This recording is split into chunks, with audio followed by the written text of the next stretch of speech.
Welcome back, everyone, to Piney Plays the Lore Master. We have finished gathering all the rangers into the Great Company, so it's time to speak with Elrond and see what my next task is. A strange fate brings you hither. By your efforts, the summons was brought throughout Eriador, Pinewolf, and now the Dunedain have responded. Many of their number have come to Imladris, and they prepare to depart for the southern lands that they may come to Aragorn in his time of need. You will ride with them, if you see fit to do so, but I have been made aware that my daughter desires first to speak with you. She is in Dunland, on the slopes north of Imladris, overlooking the road that climbs up into the Misty Mountains. In other words, she is at her usual spot where you will find her. You asked to speak with me, Arwen? My own undertaking has come to an end, and its fruit waits now for a bearer. You have returned from your errand, Pinewolf, and have come to speak with me as I asked? My delight cannot be hidden, friend, for my own undertaking has also come to an end, and its fruit waits now for a bearer. I have made this gift for Aragorn. The days are short, and it may be that our hopes will soon be ended. This standard I have made for him will fly aloft at a time of his choosing, and he will know for what it writes. May it bring courage to my Elfstone and those with whom he stands. Bring this gift and my words to Halbrand by the stables of Imladris, for he has consented to bear them both on this journey south. Very well. Now, why she couldn't summon Halbrand to take it himself, I haven't the slightest idea, but we are forever the errand runners for the elves and the dwarves, and the men, and the hobbits, and everyone. Greetings, Halbrand. I bring a parcel from Elrond's daughter. I will carry this burden on our journey. You bring both a gift and a message for my chief from Lady Arwen? I see. I will carry this burden on our journey. It will come to Aragorn, though all the perils of our road lie in between. When will the standard be unfurled, I wonder? And against what sky will it be raised aloft? Ooh, that is the question. All is nearly ready. While I finish the final preparations for our departure, I ask that you speak with some of those who will accompany us south. Ensure that they are provided for the road and rested enough for the first leg of our journey. I saw Golidir just to the southeast some minutes ago, speaking with Elrohir. Rodinir was just to the east of the two of them, beneath the footbridge. Lothrindir is just across the way, speaking to his horse, Mithil. He knows a great deal about the lands through which we must pass. Who, Lothrindir or Mithil? Ask him if he has any further information about the road which may help us with haste. Once you have spoken with these four, find Candace by the stables gate and speak with him about what lies ahead. All right. Speaking to his horse, Mithil. Okay. How's the conversation? Mithul is ready for the next leg of the journey. Indeed, his kind may be more prepared for what awaits us than the others of the company. After all, Mithul's eyes will be on the road underfoot, watching for loose stones and wind-blown branches. The eyes of the Dunedain must be to the horizon, keeping watch for foes that may seek to slow our errand. I have spoken with Halbrand and the sons of Elrond about the road that we will take. south through the Troshals and into Eregion, there near Achad Eregion, before pressing in through Anandwythe. A number of Dunlanding tribes called the area home when last I journeyed those lands. Some were friendly to outsiders, but most were not. The Dragluth, the Hebagluth, they are those you would be wise not to cross, and I would do my best to ensure the Great Company does not entangle with them. Very well. Avoid the Hebagluth and the Drygluth. Okay. Like I'm going to remember that. I'm sure all sorts of things will allow me to forget that along the way. Hello there, Goladier. How are you settling in? My horse Legimbot is rested and ready for the next leg of the journey. And he is ready to undertake the next leg of the journey. His saddlebags are as light as I could make them, while still keeping the supplies we will need. This refuge has not changed in many years since last I came here, but surely I, myself, must be unrecognizable. So much has happened, and so little of it good. But the ride here was a marvel, and I could feel the weight of the past falling from my shoulders with the feel of the breeze upon my face. Legimbot delights in the speed, and I delight with him. The southward journey will do both of us some good. I am ready to be off again. All right, that's good to hear. Let's see. Here's Elro here. Hello, Elro here. My father had some curious words for me. Yes, these curious words were given to me on the eve of our departure.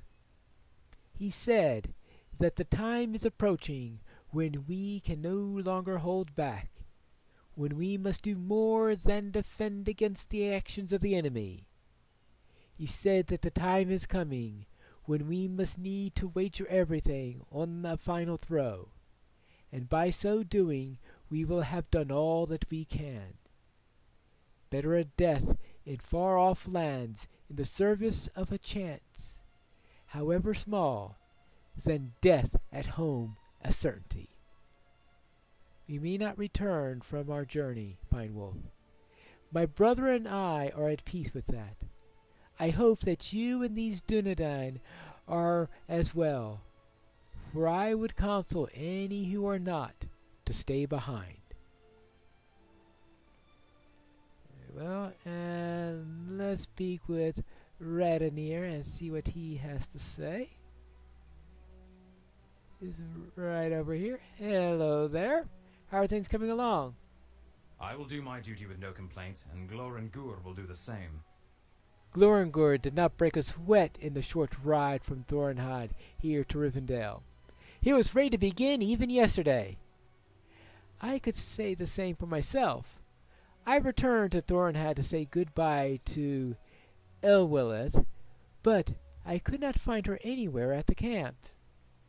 I had meant to return this hairpin she had given me, but perhaps she feared the farewells. I suppose I did as well. We will soon set forth. I do not know what the future will bring, but I will do my duty with no complaint, and Glorengor will do the same. And now, Candace.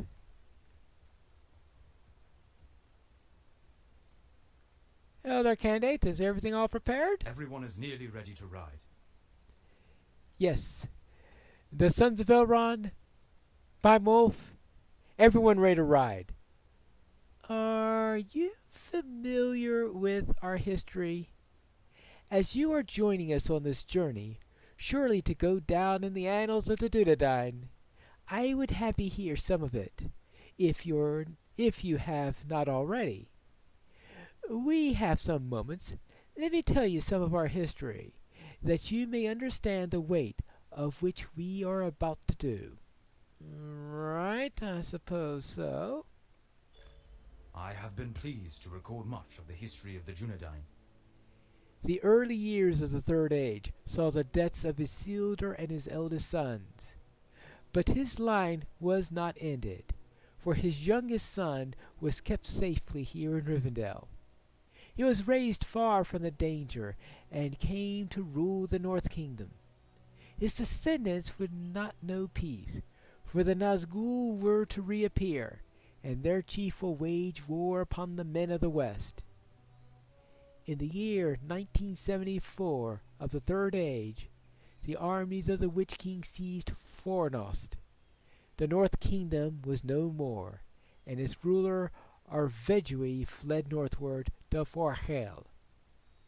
But there he was lost, along with the heirlooms of his house. Some of the Dunedain journeyed into the icy waste to recover them. Do you wish to hear of their quest? I suppose so. I was getting ready to tell him that I had met the Lake King, but I remembered I didn't do that quest! Alright, let's go. In the year 1975 of the Third Age, a party of Dunedain, led by the brothers Lyganed and Hyador, travelled north into Forhel to reclaim the relics left behind in the flight from the wreck of Fornost.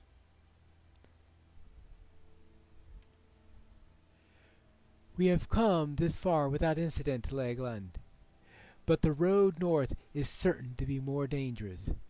Little is known of the snowmen of Forhel, but if they are opposed to the Witch King, we have surely find them to be allies.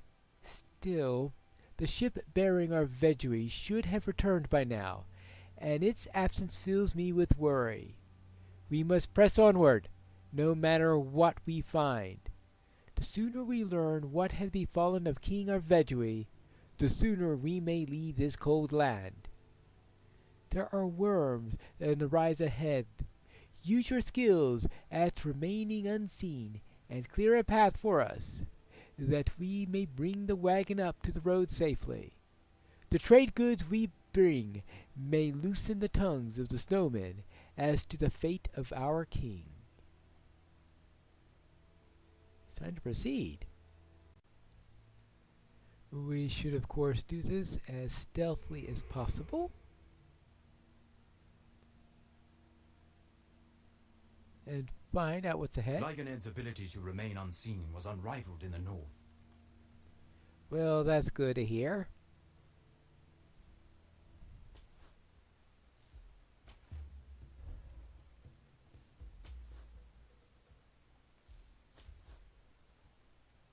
Alright, that's one worm down, and I'm sure many more to go. Say this time, let's put the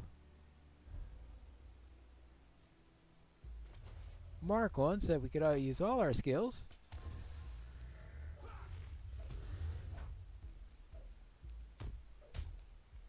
Alright, that's 2 worms down. What next? Shh. Be very, very quiet. I'm hunting winter worms. There you go. That's taken care of.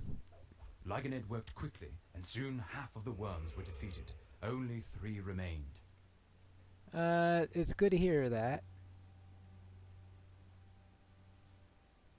So, oh. Unfortunately, the others knew how to stay behind trees so that Legoland could do nothing.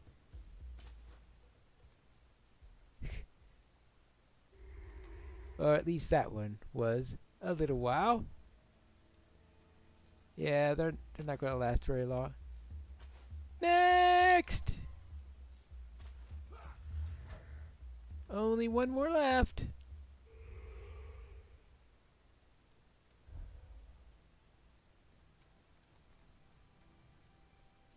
And the last one. Good. We are done. Lyganed cleared the path of the winter worms and returned to Hyador. Well then. That mission's complete. The small party continued north, coming at last to the shores of the Ice Bay.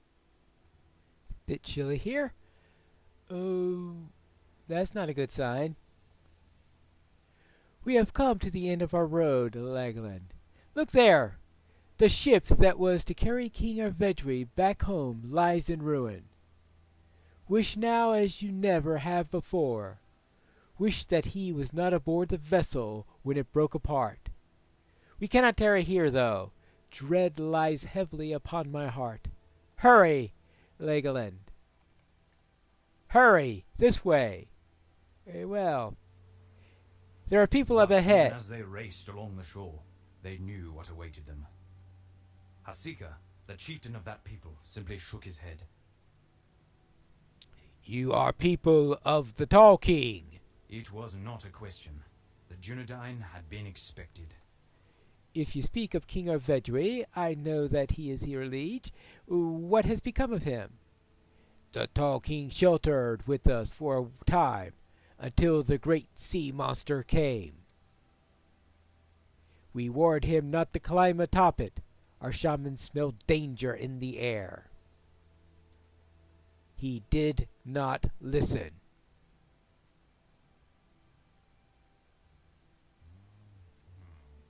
How could this happen? The power of the Witch King is very strong in winter. His ice broke the sea monster's back. Who now will rule your people? Did the Tall King have no sons? Lyganet explained then to Hasika that Arvedri had a son. The line would continue. Right, I suppose that's good news. I am glad the Tall King had a son to continue his rule. Long may his heirs rule their faraway peoples. He spoke of great treasures and valuable things.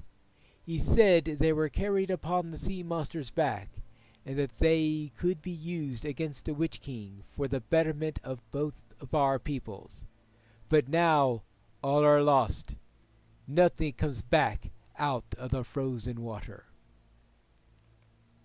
Only the treasure he gave remains. Ooh? Wait, what treasure is this of which you speak? Before he left us, at his peril, the Tall King gave me a ring. He said it had no power, but his people would give much to have it back. Legoland, I need to speak with you. Yeah? Well, it's obviously not the One Ring if it has no power. It must be the ring of Barahir. It possesses no power save its value as an heirloom of the House of Isildur, but its value in ancestry cannot be doubted. Did King Arvedri have some sense of the fate that awaited him? Surely not. But it is curious that this ring has escaped where he was unable. We have brought great store of provision with us. We will barter for the return of the ring, and it will go south with us, through its master cannot. We must be content with that. All right, we must be content with that. It was in this way that the Ring of Barahir was saved. For more than 900 years, the descendants of Arvedri ruled as chieftains of the Dunedain.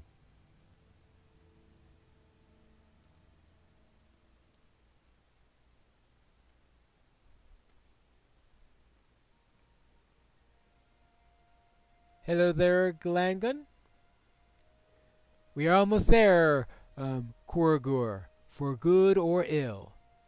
I fear that we will not find Arador, our chieftain, still alive, but we cannot call off the pursuit until we know for certain. The hill trolls of the Intmores made their home here in the Troll Heights, and the tracks lead up to the cleft just ahead. I will climb the rise and scout the area from above. There are goblins in these parts as well. I have leave their fates to you, but know that the trolls must be our main concern.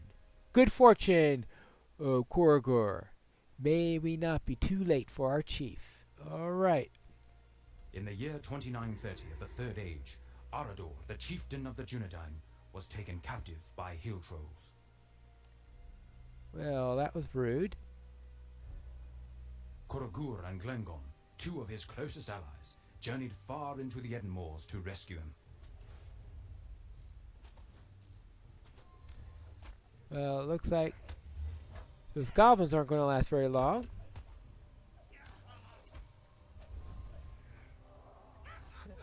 Two goblins down and one more to go. Of course, I suspect the trolls will be a little Koragur bit tougher. carefully dealt with the goblins he encountered.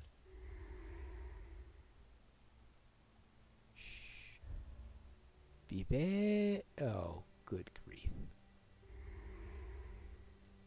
Be very, very quiet. We're hunting goblins. Oh, well, that goblin didn't last long. Hey, can I one-shot another one?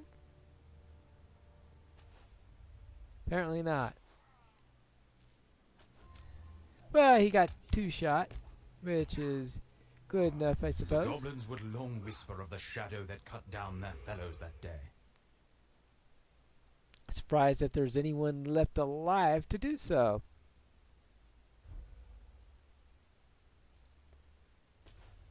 I wasn't thorough enough, apparently. Some are left alive to talk about the shadow.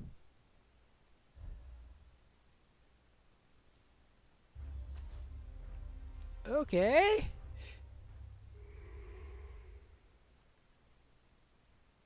One last goblin and we'll be through with them. The goblins fell before him, and Koragur came to the den of the hill trolls. Oh, this is going to be a little bit tougher. 3 trolls. Signatures. Yoo-hoo!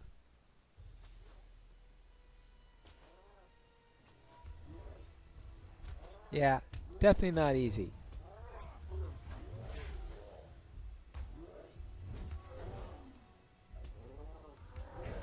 Ah, flying rangers. Yes. We are the rangers. We live for the one, we die for the one. Something like that. So what the one is, of course, is a completely different matter. Yeah, boy. Oh, no wonder I'm going against the chief now, apparently. Okay, that is 2 trolls down, 1 to go.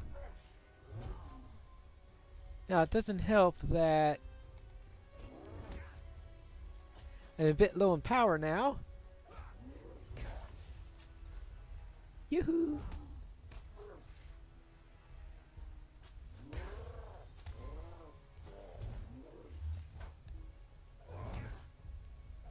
Hello.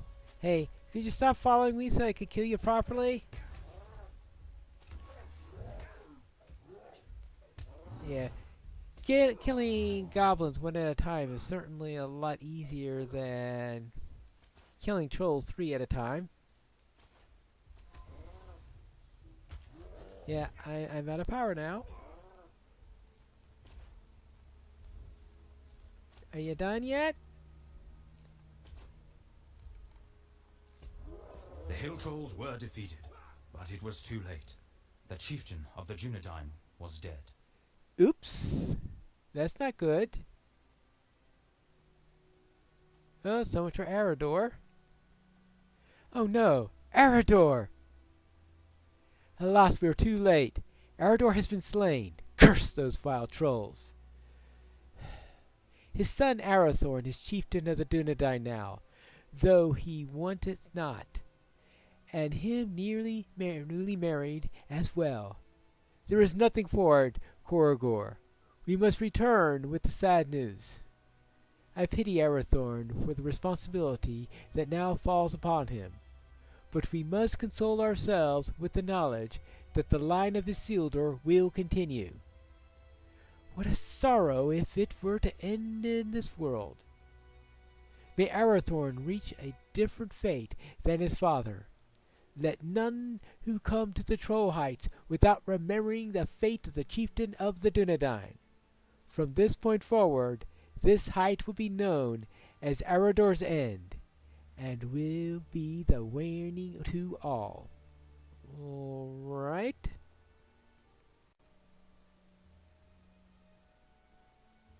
The Rangers fervently hoped that Arador's son, Arathorn, would rule long as their chief, but it was not to be. 1 year after the birth of his son Aragorn, Arathorn was slain by orcs, and his wife fled to Rivendell. Well, we must be getting to more recent times if we were meeting Aragorn now. Hello there, sir. We have been friends for many years, Turgon, and we have explored the wild lands of Eriador together. Your friendship means a great deal to me. But I have said nothing for which you should be angry with me. I have told you before that I plan to adventure into the Southlands, then to return when I have done deeds worthy of my father and grandfather. You cannot come with me, dear friend. If I am to lead the Dunedain, needs must I perform feats worthy of that obligation. It is something I must do alone, Turgon. Very well. In the year 2956 of the Third Age, Aragorn was about to make an important acquaintance. I wish to see the great kingdoms of the south. Who is it in the road ahead? Few travelers take this way. You are a long way from home, old man. What brings you to this road? The old man smiled with amusement. What you say is true. It might also be said of you, Aragorn. How do you know my name? No, Turgon. I do not believe this man is our enemy. I know a great deal about you. I know that you were fostered by Elrond of Rivendell after the death of your father. I know that he has told you something of your noble lineage. I know, too, that he has given you heirlooms of your house, the shards of Narsil and the ring of Barahir. But how do you know these things, old man? I know because it is my business to know. I am Gandalf. Yes, it was Gandalf, and if Aragorn in his youth spoke roughly, the wizard surely forgave him. There are great things in store for Aragorn, your chieftain, Turgon, but he must arrive at them in his own time. It is the solemn duty of the Dunedain to protect him, for he is descended from Isildur in line unbroken, and one day he must rule in Gondor. But these are mighty words, and the time is still far off. We all have work to do before that day comes, not just Aragorn, and not just, in our small way, the wizards, but you as well, Turgon. You will not travel with Aragorn in this journey into the kingdoms of the south, for he has made up his mind, but you still have your role to play. In friendship, you will carry it out and have victory, I am certain, for that is a weapon no servant of the enemy can fully understand.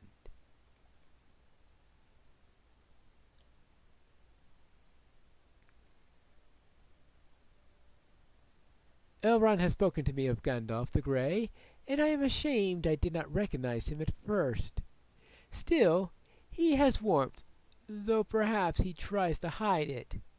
There were many things I wanted to ask him, should we ever meet, but now I cannot think of any. What a chance meeting! Let us continue on to Lothlorien, and perhaps then I will remember the questions I wish to ask.